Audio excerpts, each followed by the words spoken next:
He did it in front of everyone. My boss, Dariel, announced that operations would now report through his best friend Coulson Porter, and slid my job description across the table with half the responsibilities missing. My name was replaced by his. I felt my face go hot. A paper-cut humiliation under those bright office lights. He called it a strategic realignment. What it really was, favoritism with a big grin. I kept my voice steady as I looked at the new org chart.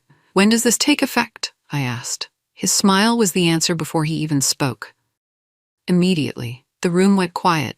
A few people stared at their phones. Others studied their coffee cups like they held the secrets of the universe. I could feel their discomfort, but nobody was going to speak up. Not against Dariel. He had a way of making people feel like their jobs depended on his mood. I slid the paper back across the table and said just one word. "Okay." Something flickered in his eyes. Maybe he expected me to cry or storm out. Maybe he thought I'd beg for another chance or make a scene. But I didn't. I just sat there, calm as could be. He shifted in his chair, suddenly looking uncomfortable. His confident smile wavered for just a moment. He didn't know why that single word scared him. But he should have. I stepped into the hallway, my palm flat against the cool wall. The smell of dry erase markers hung in the air. My reflection caught in the elevator doors as they closed. 13 years. I had spent 13 years building this place from complete chaos into something that actually worked. My name is Raylan Pritchard, and I'm the person who stayed late to fix broken product launches. I'm the one who remembered everyone's coffee orders and kept the office running when systems crashed. I was the steady hand that guided this company through its worst storms. When clients threatened to leave, I was the one who talked them down. When deadlines seemed impossible, I found ways to make them happen. But Dariel saw me as just another employee. Someone he could push around. Someone who would quietly accept whatever scraps he threw my way. In his mind, I was background noise, easily replaced and quickly forgotten. He was wrong. I whispered the truth to myself as I walked down the empty hallway. He doesn't know what I signed last night. The fluorescent lights hummed above me. My footsteps echoed on the polished floor. Everything looked the same as it had that morning, but everything had changed. In my briefcase was a folder that would turn this entire company upside down. Dariel thought he held all the power. Soon, he would learn just how wrong he was. 24 hours earlier, I had sat in a quiet, wood-paneled office across from an estate attorney. The room smelled like old books and leather chairs. He slid a thick folder across his mahogany desk. His gray suit was perfectly pressed, and his manner was all business. "The estate wants a clean, fast sale," he had explained. 22.4% of the company's common stock. The family just wants it settled without complications or delays. I opened the folder with steady hands. Years of saving, stock options that had vested, and a carefully planned line of credit had brought me to this moment. The numbers were all there in black and white. Purchase price, transfer documents, ownership percentages, everything I had worked toward for the past 5 years. I initialed every tab. The pen felt heavy in my fingers, but my signature was firm and clear. This was the biggest decision of my life, but it felt right. It felt like destiny finally catching up with preparation. The notary's stamp made a soft clicking sound that seemed to echo in the quiet room. "Funds confirmed," the attorney said as he closed his laptop. "The wire went through perfectly. You'll be on the shareholder registry by morning." I walked out of that office as the same person who refilled coffee machines and stayed past midnight to save broken projects. But on paper, I had just become one of the largest owners of the company that Dariel treated like his personal playground. Back at the office the next morning, I made my way to the kitchen. The coffee grinder was making that awful sputtering sound again. I opened it up and changed the filter, just like I always did. Nobody else ever bothered to learn how. They just complained when the coffee tasted terrible. Coulson strolled in like he owned the place. His suit was expensive, and his smile was too wide. Everything about him screamed new money and false confidence. "Morning sport," he said, like we were at some little league game he'd never actually played in. I put a fresh pot of coffee on and turned to face him. My voice was as casual as if I were commenting on the weather. "Just make sure you file a conflicts disclosure." He blinked, clearly caught off guard. For what? I poured myself a cup and tested the temperature. Perfect. Company policy. Anytime there might be a conflict of interest, it has to be disclosed to the board. Standard procedure for all management positions. His laugh sounded forced. What conflict? I'm just here to help streamline things. Dariel and I go way back. I nodded and took another sip. I'm sure you are. The forms are on the company intranet. HR can help you find them if you need assistance. I left him standing there, confusion written all over his face. He had no idea what was coming, but I could see the first seeds of doubt taking root. I went straight to my computer and opened the procurement files. It didn't take long to find what I was looking for. A vendor called North River Group had just landed a fat contract. The retainer was huge, and the terms were suspiciously favorable compared to our other suppliers. I clicked through to their company information. There it was, right on their letterhead. Coulson Porter listed as a principal partner. His brother-in-law was the managing director. The address matched Coulson's LinkedIn profile perfectly. I printed out the contract and pulled up the company policy manual. Page 47 had exactly what I needed. All related party deals required board approval. Any contract over $50,000 with a family connection had to go through the audit committee first. No exceptions, no shortcuts. North River's contract was worth 3 times that amount. I stapled the documents together, making sure the edges were perfectly straight. Then I slipped them into a blue folder that I labeled Policy Exceptions in neat handwriting. My grandmother had taught me that organization was half the battle in any fight. The evidence was sitting right there in black and white. Coulson had violated company policy on his first day, and Dariel had signed off on it. They thought nobody would notice or care enough to dig deeper. They were about to learn how wrong they were. I stepped outside and found a quiet bench in the small park across from our building. The morning air was crisp, and I could hear traffic humming in the distance. A few joggers passed by, and pigeons pecked at crumbs near my feet. It was peaceful, almost meditative. I pulled out my phone and dialed the transfer agent.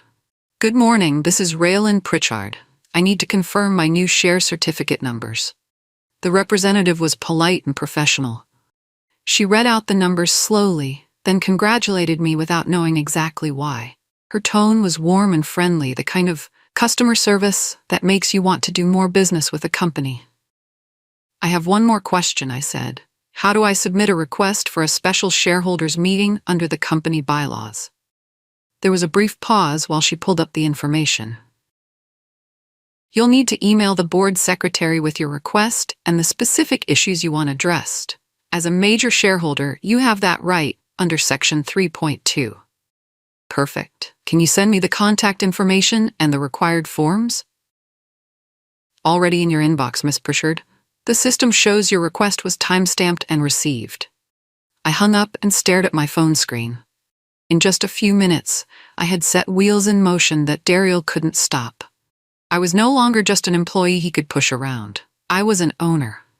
And owners have rights that can't be taken away with a smug smile and a handshake deal. Dariel called me into his office an hour later. His desk was cluttered with papers, and he had that fake concerned look on his face. He gestured for me to sit in the chair across from him. Look, Raylan, this isn't personal, he began. I just think Coulson brings a fresh perspective that we need right now. I nodded and pulled out my notepad. Of course. What do you need me to do to help with the transition? He seemed surprised that I wasn't arguing. Well, I'd like you to help onboard him, show him the systems, introduce him to key clients. For the good of the company, you know? I wrote down everything he said. I'll need you to sign off on the onboarding checklist, I told him. It confirms that he's received all the required policy documents and training materials. Dariel barely glanced at the paper before scribbling his signature. He was already thinking about his next meeting, probably some golf game with Coulson. What he didn't notice was the line at the bottom of the page. Conflict disclosure pending, required for all management positions. His signature was right there, acknowledging that Coulson needed to file disclosure forms. Forms that would reveal the North River contract and the clear conflict of interest. I folded the paper and slipped it into my folder. I found Fiona from finance in the copy room. She was a quiet woman who counted things when she got nervous. Right now, she was tapping a stack of invoices in a steady rhythm. "These North River invoices don't match our other vendors," she murmured without looking up. "The terms are different. The rates are higher. It doesn't make sense." Fiona was the kind of person who lived for clean books and proper procedures. She hated inconsistencies almost as much as she hated drama. But she loved accuracy more than she feared confrontation. "If an audit committee asked you about these discrepancies," I said carefully, "would you tell them exactly what you just told me?" She stopped tapping and looked at me directly. Her eyes were serious behind her glasses. She nodded once, firmly. "I'd tell them the truth. The numbers don't add up, and I can prove it with documentation." I felt a surge of relief. Fiona's word carried weight with the board. She had been with the company for 8 years, and her reports were always accurate and thorough. "Thank you," I said. "That might be important soon." She went back to her counting, but I caught her small smile. She knew something was happening, and she was ready to help. That evening I sat at my kitchen table and drafted an email to the board secretary. 3 paragraphs. Facts only. No angry words, no emotional language. Just dates, amounts, and policy citations. I attached the North River contract, the relevant policy excerpts, and Fiona's preliminary analysis of the cost discrepancies. Everything was clean, professional, and impossible to ignore. The email was addressed to the board secretary, but I copied the company's legal counsel and the chair of the audit committee. I wanted to make sure the right people saw this information immediately. My finger hovered over the send button for just a moment. Once I clicked it, there would be no going back. This would start a formal process that would expose everything Dariel and Coulson thought they could hide. I clicked send. The email disappeared from my screen with a soft whoosh sound. Within seconds, I got an automatic reply confirming receipt and assigning a case number for tracking purposes. I closed my laptop and made myself a cup of tea. Tomorrow, the real work would begin.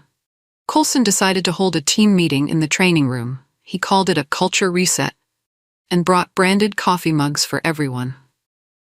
His presentation was full of buzzwords about synergy and optimization. He kept calling us warriors and talked about crushing the competition. When he tried to pronounce our biggest client's name, he got it completely wrong. People laughed too loudly, trying to show they were on his side. I sat in the back and listened. When he opened the floor for questions, I raised my hand. "Can you walk us through the new vendor selection process?" I asked. "Specifically, how we'll ensure compliance with board policies on related party transactions?" His smile flickered. "Well, we'll focus on relationships and, expediency. Sometimes you have to move fast in this business." I reached into my folder and pulled out a laminated standard operating procedure document. I handed it to him with a neutral expression. "We already have established procedures," I said. "They're all laid out in this SOP, board approved and legally compliant." The room went quiet. Coulson stared at the document like it might bite him. Several people were trying not to smile. He had just admitted, in front of the entire team, that he planned to ignore company policies. That night, I logged into the company's shareholder portal. My heart was beating like a tiny drum as the page loaded. There it was, in black and white, the official shareholder registry. The board chair held the largest stake at 31%. An early venture capital firm owned 28%. And there, in third place, was Vail Holdings LLC, my investment company, with 22.4%. I took a screenshot and printed a copy. This document proved that I wasn't just some employee Dariel could dismiss. I was a major owner of this company, with all the rights that came with that position. The portal included helpful links about shareholder rights and procedures. One caught my eye: how to call a shareholder vote. I clicked through and read the requirements carefully. As a holder of more than 20%, I could call a special meeting to address governance issues, board composition, or significant policy changes. I bookmarked the page and logged out. The tools I needed were all right there, built into the company's own bylaws. Dariel had created the very system I would use to hold him accountable. The irony was almost beautiful. The next day, Dariel arranged for Coulson to meet one of our legacy clients. This was the account that had kept us alive during the company's 4th year, when we almost went bankrupt. The client had stuck with us through thick and thin. Coulson walked into the meeting with his phone in his right hand and tried to shake hands with his left. The client's polite smile turned cold immediately. You could feel the temperature in the room drop. Maybe we should step aside and review last quarter's scope changes, I suggested quickly. I have the updated metrics right here. The client nodded gratefully and followed me to a quiet corner. We spent 20 minutes going through the numbers and discussing next steps. His relief was obvious. After Coulson left, my phone buzzed with a text from the client. You good? That guy seems like bad news, I texted back. Working on it. Thanks for your patience. He responded immediately. You've got our support, whatever you need. That message meant more to me than Coulson's flashy presentation or Dariel's fake concern. Our clients trusted me, and they could see right through the corporate politics. Their loyalty would matter when this all came to a head. I started wearing a small enamel pin that an old boss had given me years ago. It was simple and elegant, by the book in gold letters on a navy background. At lunch, Coulson noticed it and made a joke. Raylan collects rules like some people collect baseball cards, he said with a laugh. I smiled back at him. Rules are a lot cheaper than lawsuits. He laughed again, but I saw him glance down at his watch. The screen lit up with a message notification. I couldn't read the details, but I caught the sender. North River Group. His expression changed for just a second. The casual confidence flickered, replaced by something that looked like worry. He excused himself and stepped outside to take a phone call. Through the glass doors, I could see him pacing back and forth, his free hand gesturing wildly. The North River contract was obviously causing problems. Maybe they were pressuring him for results, or maybe they were worried about getting caught. Either way, the walls were starting to close in on him. I adjusted my pin and went back to my salad. That afternoon, I filed a formal whistleblower report through the company's ethics hotline. The system was anonymous by default, but I chose to sign my name. I wasn't hiding from anyone. The report was precise and factual. I referenced specific policy sections, attached supporting documents, and provided a clear timeline of events. Everything was traceable and verifiable. The system automatically assigned a case number and sent me an email confirmation. It also triggered notifications to the audit committee and the board chair. Within an hour, I got another message. Preliminary review scheduled. Audit committee will convene within 5 business days per company bylaws. I printed the confirmation and filed it with my other documents. The official process had begun, and there was no stopping it now. Dariel could try to dismiss me as a disgruntled employee, but he couldn't dismiss the paper trail. The facts spoke for themselves, and they told a very clear story of misconduct and policy violations. I was no longer fighting this battle alone. The company's own systems were now working on my behalf. At home that evening, I spread folders across my dining room table. Bylaws, conflict policies, vendor comparisons, board meeting minutes, shareholder agreements. I had spent weeks organizing this information, building an airtight case that no one could ignore or dismiss. Every document was perfectly organized and clearly labeled. I stood in front of my bathroom mirror and practiced what I would say when called before the audit committee. My voice needed to be calm, professional, and confident. The facts are straightforward, I said to my reflection. The North River contract violates Section 4.6 of the company bylaws. No board approval was obtained for this related party transaction.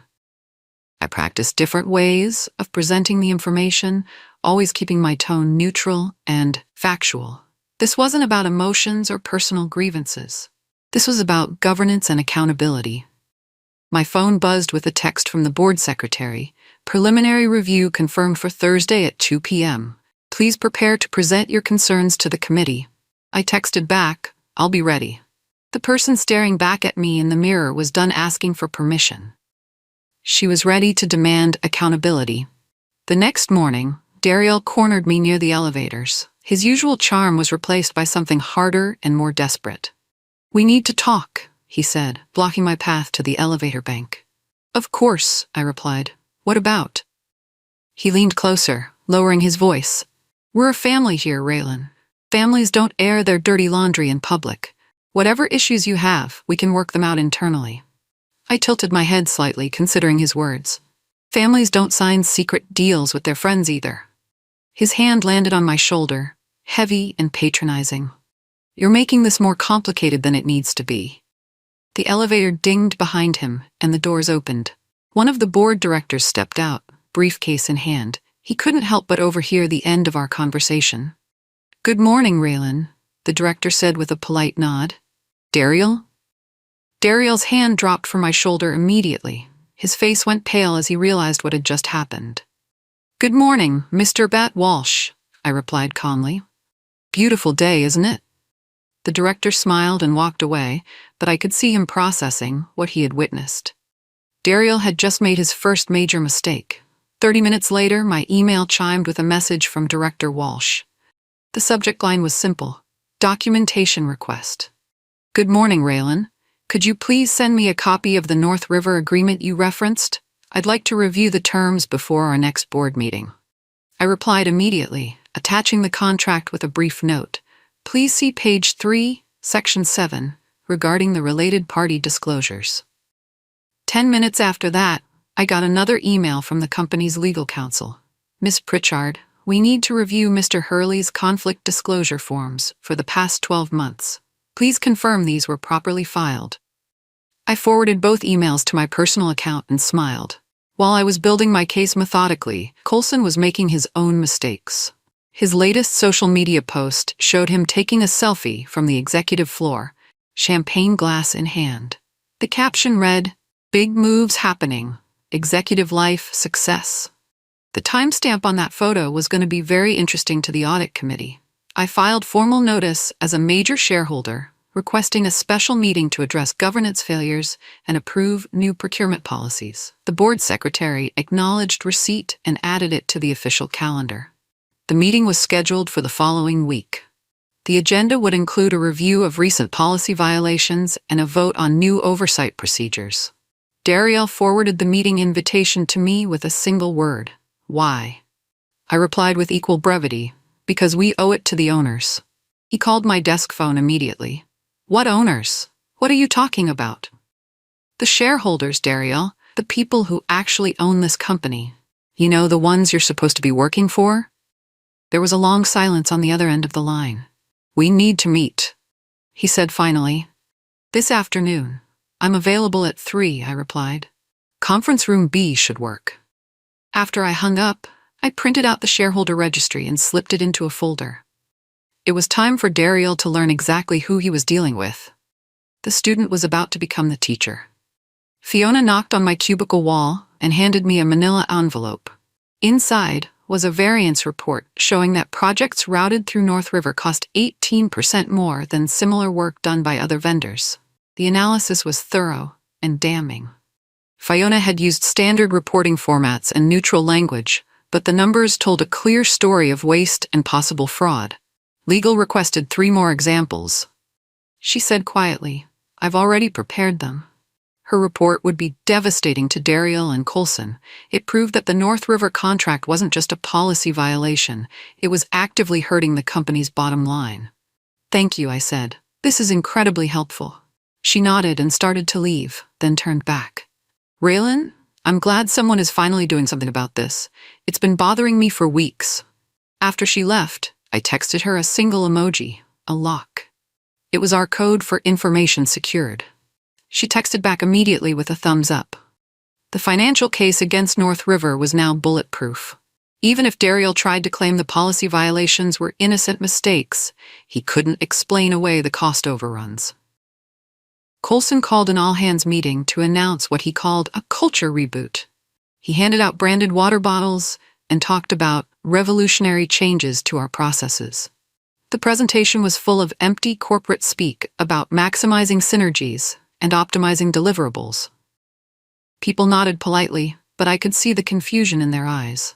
When he opened the floor for questions, I raised my hand. Can you walk us through the new vendor selection criteria? I asked. Specifically, how we'll balance relationships and compliance requirements. He launched into a rambling answer about the importance of trusted partnerships and moving at the speed of business. He used the words relationships and expediency multiple times. I walked to the whiteboard and wrote both words in large letters. Then I circled them twice. "Thank you," I said. "That's very helpful for our documentation." The room went dead quiet.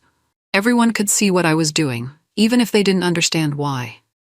Coulson had just given me a recorded admission that he prioritized personal relationships over company policies.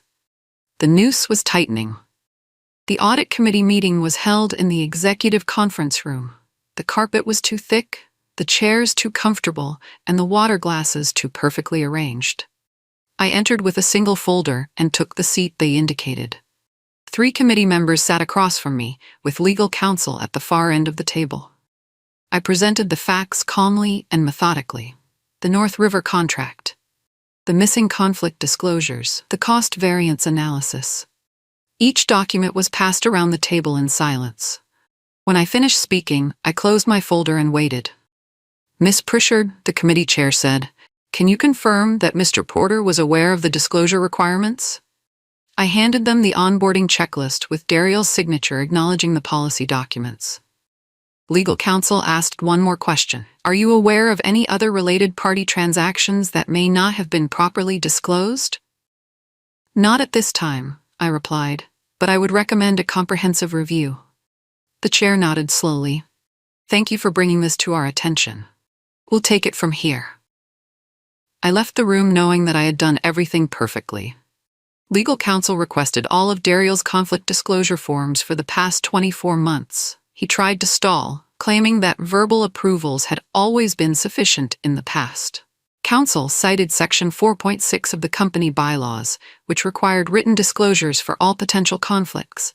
There were no exceptions for verbal agreements or traditional practices.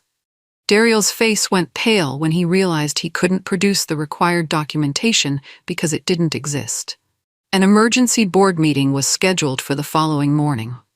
The agenda was brief but ominous: review of governance failures and remedial actions. That evening, Coulson cleaned out his desk and submitted his resignation by email.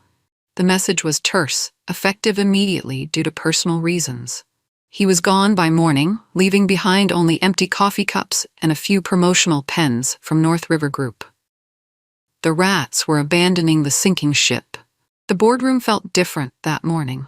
Papers shuffled like nervous birds as directors took their seats. The atmosphere was tense and formal. The committee chair read the findings aloud. Undisclosed related party engagements, deliberate bypass of established policies, and documented cost variances totaling over $200,000. A motion was made. Remove Dariel Hurley as Chief Executive Officer, appoint an interim replacement, and terminate the North River contract pending a new competitive bidding process. The vote was swift and unanimous. Then the chair turned to me with an unexpected proposal. "Miss Pritchard, the board would like to offer you the position of Interim Chief Operating Officer, with full authority to reset operations and procurement procedures." I accepted with one condition. Governance and transparency must be our top priorities going forward. The board agreed unanimously. Within 2 hours, I had gone from dismissed employee to senior executive. Justice had a strange sense of timing. I called an 8 a.m. meeting with the operations team. I brought coffee, clear presentation slides, and a new vendor policy that would make federal auditors proud. We published a request for proposals to replace North River, established rotating review committees, and implemented a public posting system for all contract awards. The new transparency measures were strict but fair. Every decision would be documented, reviewed, and published internally. At 10:42 a.m., I received Coulson's formal resignation letter via email. It was effective immediately and contained no explanation beyond pursuing other opportunities. At noon, our legacy client, the one Coulson had nearly alienated, signed a contract renewal. They added a handwritten note: "We stay for integrity." By the end of the day, 3 other major clients had reached out to confirm their continued partnerships. Word was spreading that the company was under new management. The cleanup was going to take months, but the foundation was solid. We were ready to rebuild. Weeks later, the office hummed with quiet productivity instead of political drama. The new policies were working, and morale had improved dramatically. The board offered to make my position permanent. I accepted with the same condition I had insisted on from the beginning. Governance and culture would always come first. On my walk home, the city smelled like rain and hot asphalt. I passed a shop window and caught my reflection, a woman who hadn't burned the building down to win, but had learned the rules and used them properly. I pulled out my phone and sent Fiona a single word. Done. Then I turned the phone face down and kept walking. I didn't need to wait for replies or congratulations from anyone I had left behind. The quiet victory was enough. Behind me, the company I had helped save continued its work. Ahead of me, the evening stretched out with possibilities I was only beginning to understand. Sometimes the best revenge isn't revenge at all. Sometimes it's just doing the right thing and letting the consequences fall where they may. I had learned to trust the process, follow the rules, and let justice take its own time. It had been worth the wait.